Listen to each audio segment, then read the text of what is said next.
everyone, it's Shana with Dancing Daisy Designs, and today we're just going to do a quick project using IOD stamps. Alright, let's get started with our craft. So I'm going to be using some IOD stamps, and then I'm also going to be using some of these bags that I got. I got these ones at the flea market, and it was a 15 pack for $4, which was a decent price. These are the kind of thicker, like vintage ones with the red string right there, and I thought that these were really super cool, and they actually would inspire this whole craft. So I went on Amazon because I wanted to get some more, and I wound up getting these. And these ones are a bit thinner, and they don't have the red line or anything, but I figured they'll do. So I got a couple different sizes, and then I have the little tiny ones. And so I'm going to be using those, and I'm going to be stamping on those bags. So we're stamping on fabric today. I'm going to be using my IOD products. So I have my stamp pads, my extra ink, and then here's just a couple of the stamps that I'm going to be using. So this one is called Letterpress, and it has 3 different letter fonts with numbers, and so I really love this one. It works for so many different projects. This one is called Antiquities, and this is a new stamp, and it has a whole bunch of like smaller, like vintagey, ephemeral type of labels, and I think this is gonna work out really well. I also have this one called Alphabellies, and this one is kind of like some background type of stuff that you can add in to give more detail. So I'm gonna put this one on the side just in case I feel like I need more detail. I also have another stamp set, and I've actually cut it apart because it was just easier to use it that way. And this one is called Farm Animals, and it has a chicken, a sheep. This bunny is like the best one. It has the bunny, or the hare as you would call it, because it's like a wild bunny. There's a pig, and then also the cow, and these all have like amazing detail, like really well thought out good stamps. And because of the size of my bags, I think the only one that's going to work from this set is the chicken, because he's straight up and down and the other ones are long ways. So we're going to use the chicken for more of like a farmhouse style one. I've also got another set that I've cut apart, and here's just a few from that set. This one is called Crockery, and this is one of the biggest sellers out of all of the stamps because it has so many cool little like label type of things here. So I've cut this apart just to make it easier to use, but when you buy it, it comes in a full stamp set, and this is, like I said, only about a third of the stamps that come in the set. All right, so let's get started. So the first one I'm gonna do is the larger one. And so first, like, quick tip is make sure that your string is on the right side. So if you pull it, you know, to close it, you want your string, like, are you a righty or a lefty? You know what I mean with the string? So, and I like to, these aren't tied, so I'm just gonna tie it really quick, just so we don't lose a string. So there we go. So here's the larger bag. And what I wanna do, because I'm doing fabric, and then also because these are thinner material, I wanna put something underneath the fabric so that the ink doesn't go through and come out on the other side. So the only thing I could find that would fit inside this bag well was a book, and I don't want to get ink on my book, so I put it in a bag. And then I'm just going to slide it inside here,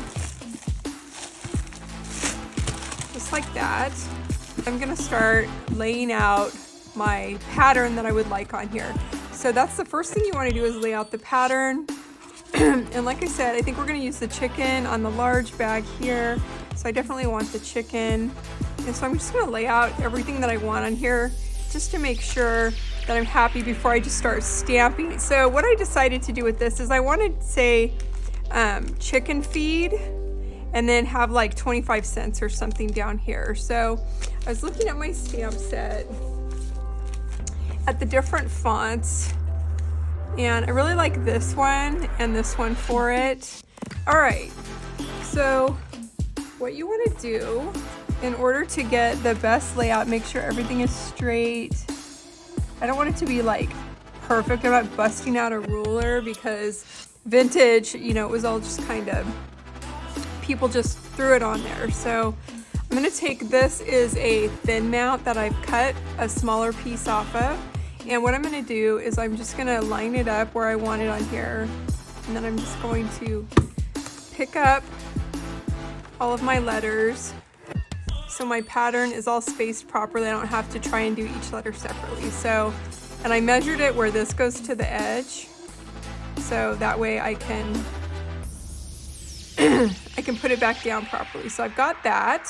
We're gonna start out by inking this up, and I have black and gray, which are very similar. The gray is darker gray, and I think that's gonna look better because it's gonna give us more of a faded look. So we're gonna use that. So you're gonna lay your stamp backings flat like this, and you're just gonna take your ink pad and go straight down on them. And just tap on the ink like this. The reason I do it that way is so you don't get ink on the edges, because you don't want any like weird ink to come off on the sides. And just to make sure, I just take a paper towel and I just, if you get any on the edges, just go in and wipe it off before you stamp. That way you won't have any issues. So that's ready to go. Make sure it's right side up. And the top of our book is there and the edge is here. So I'm just gonna go straight down and I'm gonna hold it. And once you commit, you're committed. You don't want to pick it up again. So hold it straight down, go over each of your letters, make sure they're nice and every single part is touched, and then you pick it straight up. So that's what that looks like. Now we're gonna go in and we're gonna add in our missing letters. So I have a smaller, kind of like sturdy ink backing for this, so I'm gonna use that. So we need a C, and you wanna make sure that you do it facing the right direction. Ink it up, and then we're just gonna go line it up, straight down.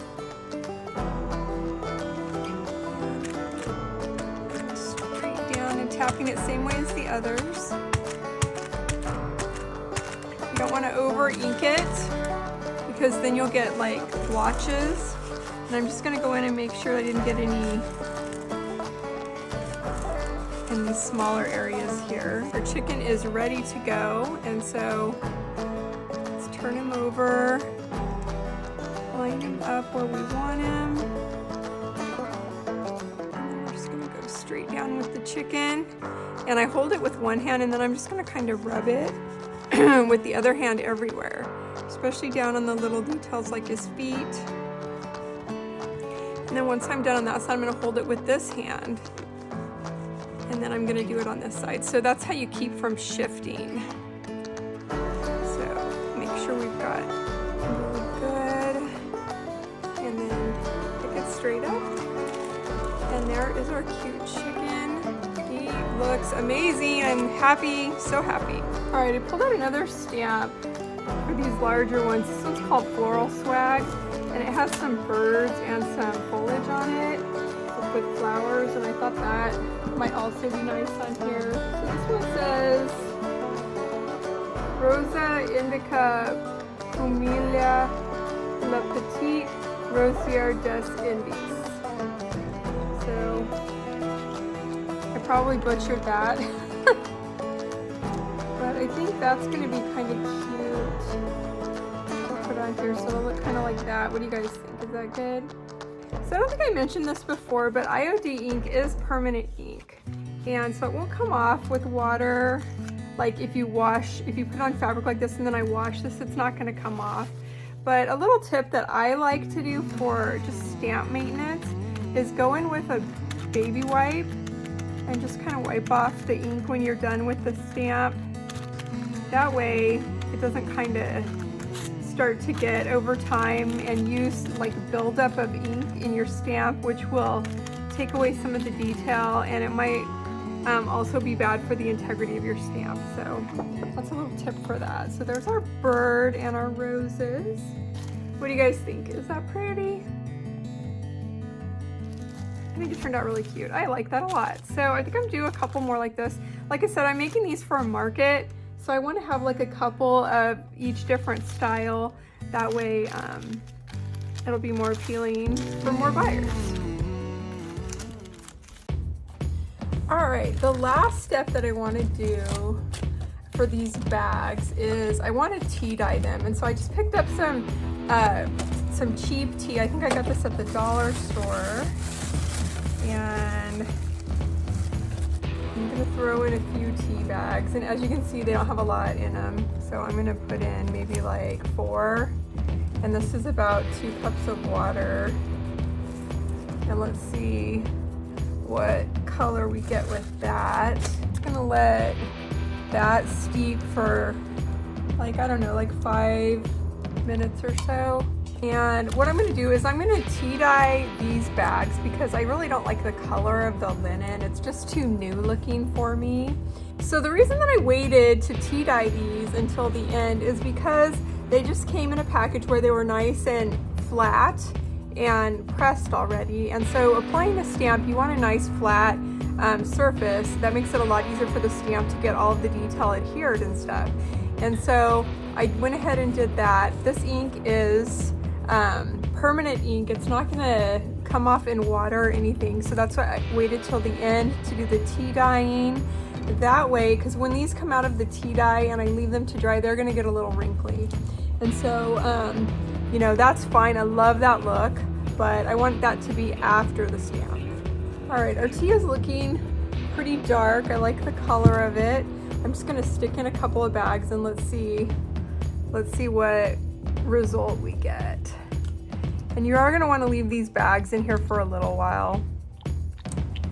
Maybe like 10 minutes or so. Anyway, we've got these in here. They're starting to color. That's nice. So I'm just gonna leave them in here for about, like I said, up to 10 minutes. I think is plenty of time. And make sure that, you know, everything that can be is submerged. And we're just gonna let that set, and then we'll pull them out and we'll take a look. All right, these have been soaking for about 10 minutes. And I'm just gonna, kind of hot because my water was hot, but I'm just gonna wring them out and put them out. So this is what it looks like. So it did change color a bit, as you can see here. And the type of tea that you use does matter too. If you use more of like a black tea, you're gonna get like a darker brown instead of like a red. Like this has a red undertone to me. So there's that one. And I'm just gonna lay these out in the sun, and I'm gonna let them dry, and then I will give you a peek of what they look like after they're dry. And I didn't say this before, but if you want like a darker result, you can leave these in longer, as long as you want. Really play around with it and kind of experiment and see how you like, how long to leave it in for, like however dark you want it to be. I took a close-up picture of all of the finished designs so you could see all of the different ones that I picked out to do for this project. I think they all look super cute, and I absolutely love how the tea dyeing gave it that authentic vintage look. That is exactly the look that I was going for. I think these are really cute, and I love to have something when I do my markets that are less expensive, you know, that somebody can buy if they just really want to get something but they don't have a lot of money to spend. And these look really cute in like a little vignette, and so I think these are just perfect, and I'm so excited. I put a list for you down in the description below that shows every single stamp set that I use to create these designs. That way, if there's one that you really super love, you can easily find it. Thank you so much for watching my video. I really hope that you enjoyed that project and learned a little bit more about how to use IOD stamps. If you need any of the stamps or the ink that I used, you can find that at dancingdaisydesigns.com. If you like this video, please give me a thumbs up, subscribe if you're not already. I'm really working to grow my channel, and every single subscriber means a lot to me. And follow me on social media. I'm on Facebook and Instagram. And I'll see you in the next video. Bye for now.